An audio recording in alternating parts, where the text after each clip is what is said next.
গোসা যত স্ত্রীর সাথে করেন না কেন বাবা, একই খাটে দুইজন দুই দিকে ঘুমায় আছেন, মন মারিল্য হয়েছে যে কোনো কারণে, দেখবেন বিবি আর একদিক ফিরিয়ে ঘুমায় আছে, আপনিও ঘুমায় আছেন। রাত 12টা 1টা 2টা 3টা বাজিয়া যায়, দুইজনের চোখের পাপড়ি বন্ধ, কিন্তু অন্তরের পাপড়ি বন্ধ না।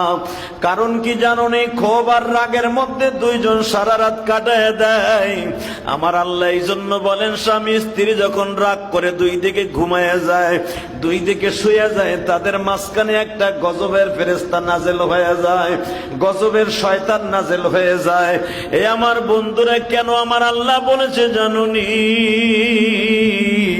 স্বামী স্ত্রীর ভিতরে মেম প্রীতি ভালোবাসা, এটা আমি খোদাই প্রদত্ত, এটা গড গিফট। আমি রব্বে কারিম যখন দেখি ওদের ভিতরে ডিভাইডেড হয়ে গেছে, আমার রহমতের দরজা থেকে ওদের রহমতের নাম কেটে দেয়া হয়। কারণ ওখানে মাঝখানে শয়তান শুয়ে শুয়ে তাদের প্রবঞ্চনা দেয়। আর দুইজনের ভিতরে যেন প্রেম প্রীতি ভালোবাসা দিয়ে যখন দুইজন একদিকে ফিরিয়ে থাকে, আমার রহমত গুলা বৃষ্টির মতো নাজিল হতে থাকে। স্ত্রী যেমন কারণে স্বামীর সাথে সারা জীবন ভালোভাবে চলছে, কোরবানির কারণে স্ত্রীর সাথে মন মানিল্য হয়েছে, একটা রাত্র যদি না ঘুমায়, তার প্রেমের কারণে স্বামীর চোখেও ঘুম নাই, স্ত্রীর চোখেও ঘুম নাই।